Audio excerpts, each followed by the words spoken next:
सूची में उनका नाम था।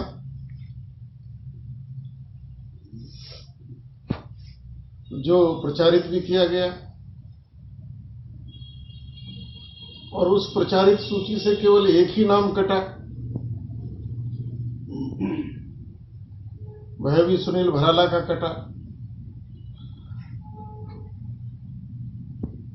भारतीय जनता पार्टी में उसमें राजनीति हुई और राजनीति केवल इसलिए हुई कि कोई भी सशक्त ब्राह्मण नेता खड़ा ना हो सके। तो ब्राह्मणों की इस उपेक्षा से और हमारी भी नाराजगी है और ब्राह्मणों की भी नाराजगी है। समय रहते भारतीय जनता पार्टी को यह अवसर है कि वह चाहे तो ब्राह्मणों की नाराजगी को दूर किया जा सकता है। स्वामी जी, मतलब आप जो कह रहे हैं कि पार्टी से जो ब्राह्मण नाराज हैं और जाटों को साधने का काम किया जा रहा है, तो ये मतलब चुनाव को लेकर है या क्या है इसका? देखिए, ब्राह्मण भी समाज का एक महत्वपूर्ण अंग है और आज ब्राह्मण को किसी भी प्रकार का राजनीतिक प्रश्रय भारत की राजनीति में नहीं मिल रहा है, किसी भी दल के द्वारा नहीं मिल रहा है। आज पिछड़ों की बात होती है, अति पिछड़ों की बात होती है, एससी की बात होती है, एसटी की बात होती है, लेकिन इस देश के अंदर ब्राह्मण भी एक समाज है जो रहता है और जिसने सदैव इस देश की संस्कृति, इस देश की परंपरा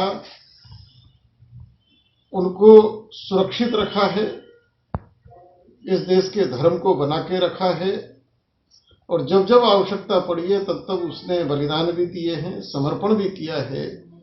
तो कहीं ना कहीं ब्राह्मण को भी खड़े होने के लिए स्थान चाहिए, खाने के लिए रोटी चाहिए, पहनने के लिए कपड़ा चाहिए, उसकी भी कोई बात करने वाला राजनीति में होना चाहिए।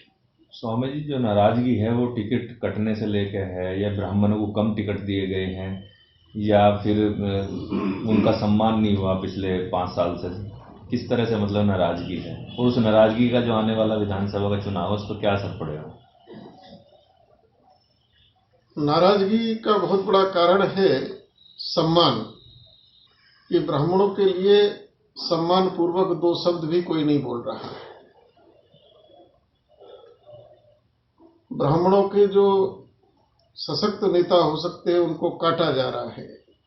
ब्राह्मणों को राजनीति में और उनके मतों के अनुसार कम से कम जितना उनको वो मिलना चाहिए वह भी उनको नहीं दिया जा रहा है। जो नाराजगी है उसको लेकर संत समाज या ब्राह्मण समाज कुछ आगामी रणनीति बना रहा है या क्या, किस तरह से अब चुनाव में किस तरह से काम करेंगे आप? चूंकि अब वोटिंग का समय आने वाला है, उस आधार पर कोई बॉयकॉट का कोई निर्णय तय किया है कि उसको लेकर कुछ किया जाए इस ब्राह्मण समाज की तरफ से? अभी ब्राह्मण समाज आपस में मंथन कर रहा है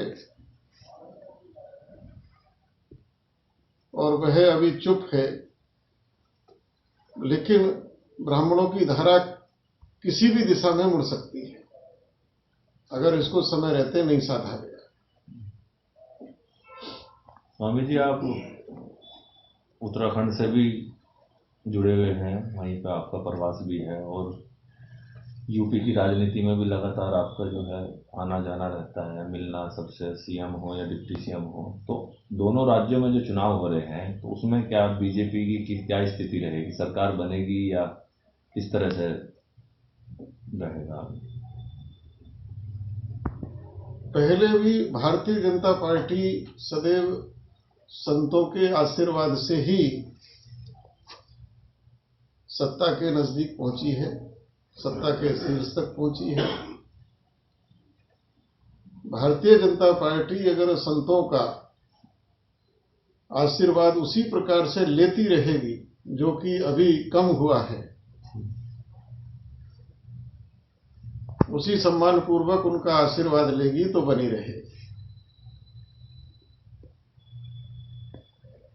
लेकिन देखने में आया है कि भारतीय जनता पार्टी संत इस बात से थोड़ा सा निराश हैं कि जिस प्रकार से भारतीय जनता पार्टी का पहले व्यवहार था संतों के प्रति, जी, उसमें कुछ ना कुछ उदासीनता देखने में आ रही है। उसका क्या और कारण उसका है? हो सकता है कुर्सी पर बैठे हो ना दिखाई दे रहा हो, जी, अभी सत्ता में बने हुए हैं। कुअस जन्मा है जगमा ही प्रभुता पाई जाए मद नाही। तो कहीं ना कहीं जो चापलूस हैं, मतलबी हैं, अवसरवादी हैं, मौसम विज्ञानी हैं, भारतीय जनता पार्टी कहीं ना कहीं ऐसे लोगों से घिरी हुई है। भारतीय जनता पार्टी को ऐसे लोगों की सफाई करनी पड़ेगी।